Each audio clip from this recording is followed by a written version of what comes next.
and you are listening to another episode of the Sober Witch Life podcast. And it's just me again here today. I think I really like this concept. If you've listened to the last couple, you've may have realized that I have started to read some of the articles that I've been writing. And excuse me, this information, this content has just been so potent and so beautiful. When Spirit spoke to me a couple of weeks ago and said, like, you need to share this in all avenues, I couldn't hesitate. So I really am really loving this. I'm also thinking about inviting on some guests, not gonna lie. Um, and having some conversation with some other sober witches. So I'd love to hear if you dig that. You can always shoot me an email at headmistress@illuminateunschool.com. I have actually a handful of email addresses. Now that I'm thinking about it, I hesitated. I was like, which one do I give? Um, so sit back, relax, because we're going to share with you the next article, the next piece of content, the next story that I have. And if you're ever wondering, like maybe you do like reading things as well, you can find me on Substack. You can find me on Medium. You can even find them on the website, illuminateunschool.com. This next one is you can't heal what you're still hiding. This is whether you're queer, neurodivergent, finding this spiritual sovereignty in recovery, right? And I realized that before I'd ever picked up a drink, I picked up the habit of hiding, right? I hid that I liked girls as much as that I liked boys. I hid that I believed in magic. I hid that I whispered to the moon, that I felt energy in my fingertips. I hid the parts of me that knew without being told that the world was alive with signs and spirit and strange and beautiful things that no one else really seemed to talk about. And even when I brought him up, I was always kind of a little bit of the weirdo. So I became a master of blending in, and a little sparkle here and a little bit of like peekaboo hair color or, crazy red, but never too much, never enough to really risk being called out or being seen. So it really wasn't a surprise that when I stepped into recovery, I felt this old ache of contraction again, right? Here I was sitting in a room of a bunch of alcoholics, and I watched these first couple of meetings being really full of honesty, but also full of caution. I'd sit and I'd listen to people sharing their traumas, their powerlessness. I mean, I sat at first step tables for probably almost 2 months. you know I heard about relationships unraveling, abuse, betrayal, about drinking to numb pain or to feel powerful again. And while I understood that pain because I'd lived it, I also felt this like quiet warning in my chest of like, don't tell them everything. Don't talk about all of it, right? Because at the end of the day, what would they say if I mentioned that I was psychic? You know, what would they think if I said that I spoke with my dead grandmother? That my dead grandfather had been showing himself to me recently? What would they have said if I told them I read tarot cards or cast spells for protection? That I was bi, that I was a bit gender fluid at times, not really feeling like a man, not really feeling like a woman, but just feeling like a human? What would they say if I expressed that I'd been raised in a world that tried to shame so much of this into silence? Would they get it? It wasn't just fear that kept me from speaking up, it was survival, right? My recovery was so new. And it wasn't just in these recovery rooms, though. I'd learned to scan every workplace, every friend group, every women's circles for signs of who it was, who would make me feel safe, who made me feel okay to express, to talk about, or share any of these things. And in that, I had become really fluent in hiding until that hiding itself started to make me sick, you know, started to kind of threaten a bit of my recovery. Early in those recovery days, I did show up. I showed up at these meetings, I did the work, but I wasn't showing up as me, right?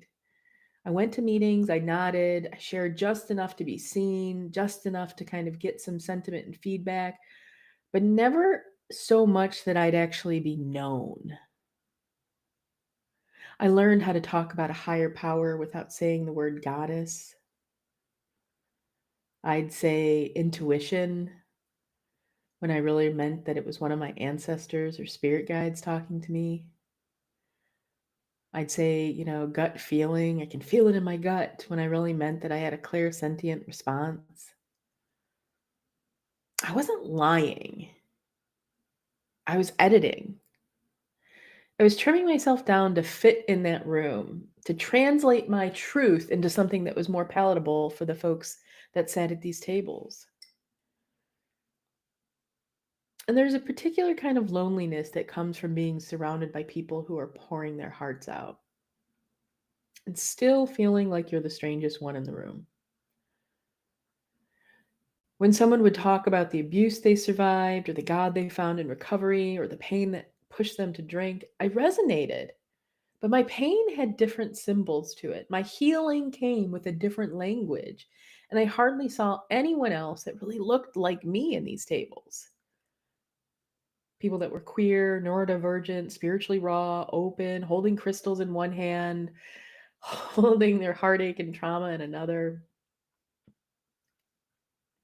And don't get me wrong, there was the occasional individual that would walk through that room, but I saw them so infrequently because I knew they had to feel just like I did, like a bit of an outcast in a room full of outcasts.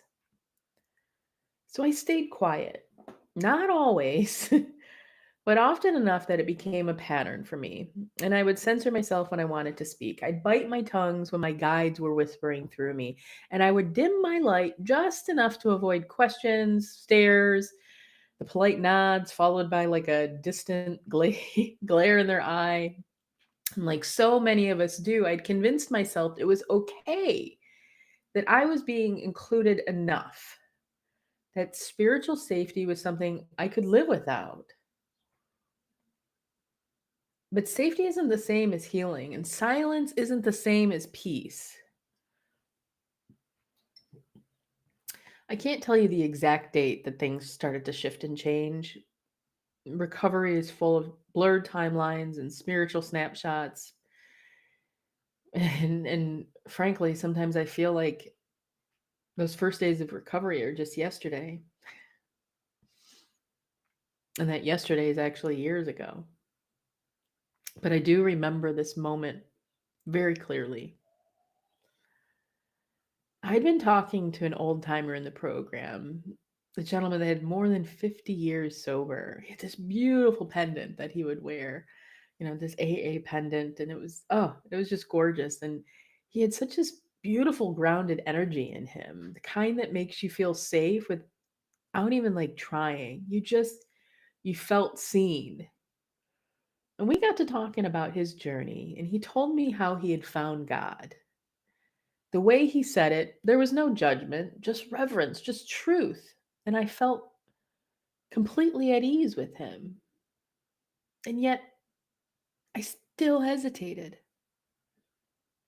I can picture the room, I can picture what table it was, what meeting it was. It was actually a Saturday morning meeting. I think they were at noon.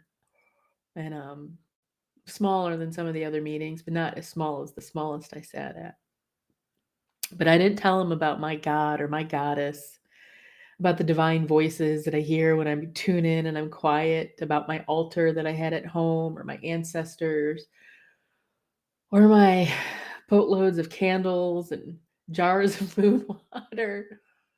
I didn't tell him that I'd found my higher power through tarot cards and trance states and whispered rituals to myself or just under a full moon.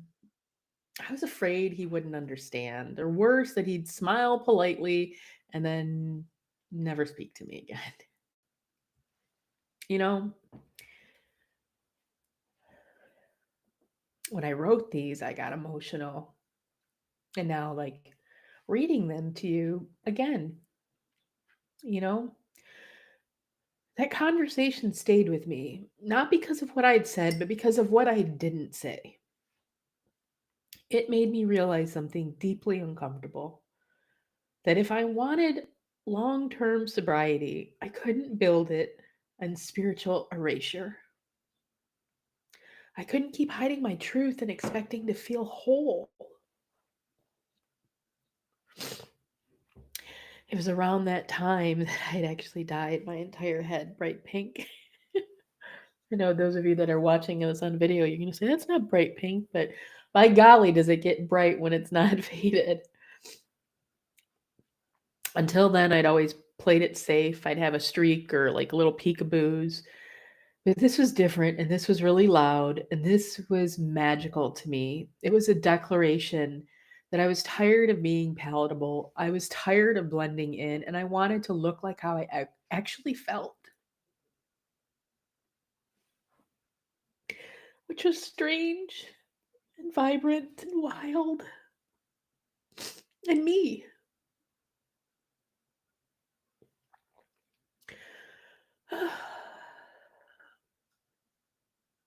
That was the first spell that I'd cast in recovery when I dyed my hair. And it worked.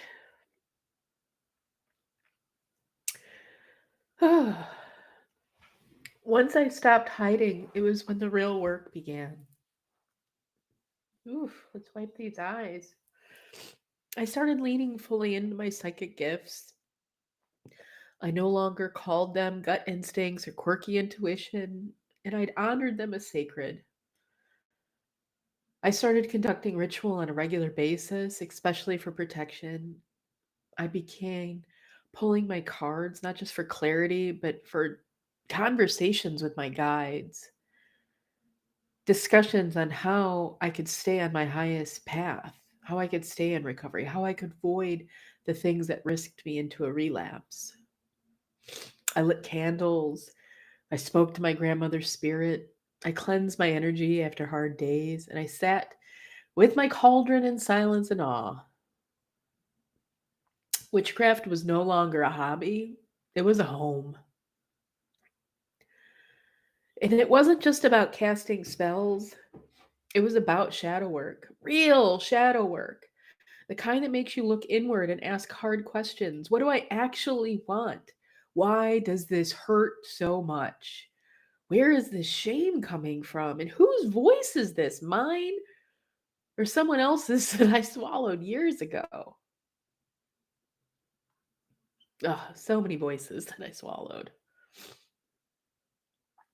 Magic gave me a mirror, ritual gave me a language, and my gifts gave me a compass. And slowly, I stopped reaching for outward validation and started looking inward for my truth.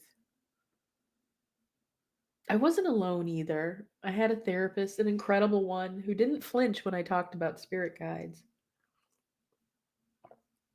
They'd ask me, what kind of ritual have you done lately? Or did you pull cards on this yet? They reflected back my power at me at times that I wanted to forget it. And in moments where I felt overwhelmed or disconnected, they reminded me, you have tools, use them. That was a really big turning point for me. I stopped thinking of my spirituality as something I had to hide or to explain. And I started remembering it as a lifeline. It wasn't woo, it wasn't cute, it was survival. And it was incredibly sacred. As I stepped more fully into my truth, I began to notice how much of it had always made people uncomfortable. It wasn't just that I talked to spirits, but which spirits I talked to. Not the Christian God or an angel from a well known religion, but my grandmother, my grandfather, guides I'd met in my dreams, energies I didn't have name for, but I felt deeply connected to. I'd sit in recovery meetings with these voices, whispering wisdom into my ear and helping me sort through my emotions, giving me comfort, and I couldn't say a word about it. Because when I tried to share, the air in the room would change. Even in so called open spaces, the moment I spoke about my partner or about the fact that we were in an open relationship, I could feel the room shift. Questions would start to come, doubts disguised as concerns, judgment masked as advice. In one woman's meeting, several members challenged the validity of my relationship altogether. They questioned whether it was healthy, whether I'd feel the same after more time in recovery. As if queerness, polyamory, and autonomy were just symptoms to be cured by sobriety. That moment stayed with me, not because of what was said, because of what it made me do. I left. Not all at once, but about a month later, I stopped attending meetings regularly. I stopped trying to wedge my healing into spaces that could barely make any room for my name, let alone for my soul. And I'm not the only one. I know so many of us that have been there, sitting in a room full of chairs and feeling completely alone. Eventually, it wasn't just the silence that hurt, it was the energy. As I deepened my spiritual practice, I became more attuned to the currents flowing beneath the surface of the rooms that I entered. Not emotionally, energetically. I could feel addiction pulsing through certain individuals, even when the words that they spoke were clean and sober. I could feel when someone was deeply unsettled, when their energy was volatile, when their sickness wasn't done working through them. There were times I offered rides to people I wanted to help, and that's what we're taught in recovery: service, support, and showing up. But I could feel it. The addiction was still active in them, even if the drug or the drink had been gone. And being around that frequency, especially early in sobriety, was not safe for me. And then there were others, the ones that were sitting in the meetings, that prowled the space before it began, trying to corner newcomers or dominate conversations. The ones who brought in predatory energy, not always in overt ways, but in subtle pushes, unwanted attention, unspoken power plays, creeping hands, rubbing the shoulders, or manipulated questions masked as concerns. And I saw it, I felt it, not just for myself, but for the others. It made them uncomfortable. And it was incredibly overwhelming, and it was impacting my healing. That's when I started to set energetic boundaries, not just behavioral boundaries. I stopped forcing myself to stay in meetings that didn't feel safe anymore. I stopped trying to power through discomfort and started trusting the signals that spirit was giving me. And when the pandemic hit, something strange happened. I felt relief. Virtual meetings meant I had a choice. I could click leave without any drama. I could choose who and what I let into my energetic field. I wasn't trapped in rooms that were vibrating out of alignment. And for the first time in my recovery, I started to feel sovereign. I've already shared how my therapist helped reflect back my truth to me, but what became clear over time was just how rare and sacred that kind of reflection is. They didn't flinch when I talked about talking to spirits. They didn't try to reframe my rituals as coping mechanisms or sidestep my intuition for evidence based practices. They saw my witchcraft, my mediumship, my magic, and they met it with respect.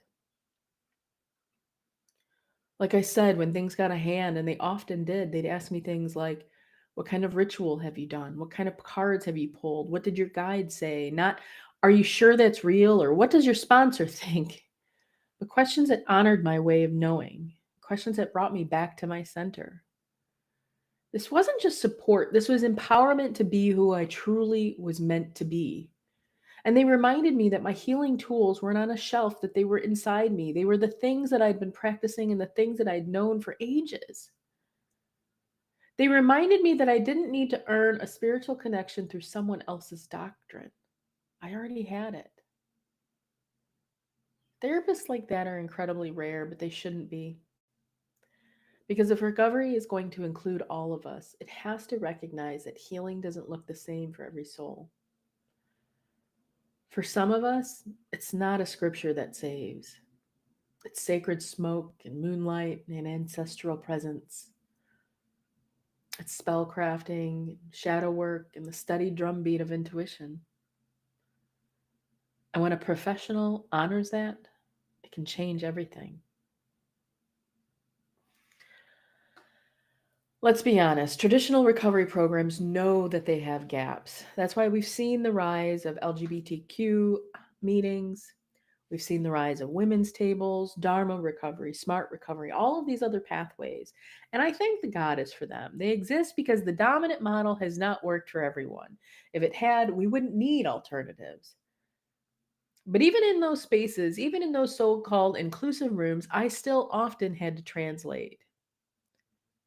Yes, I could sit in a women's meeting. Yes, I could share in a queer friendly space. But more often than not, I was still surrounded by people whose spiritual identities were rooted in Christianity, who had internalized ideas about what healing should look like. Even in recovery circles that welcomed my pronouns or my partner's gender, there wasn't a space for the full scope of who I was. I was a witch. I am a witch.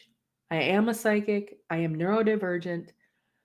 I receive messages from ancestors and I build altars and conduct rituals between therapy sessions. So I learned something that no one tells you at the start. Inclusion is not the same as centering.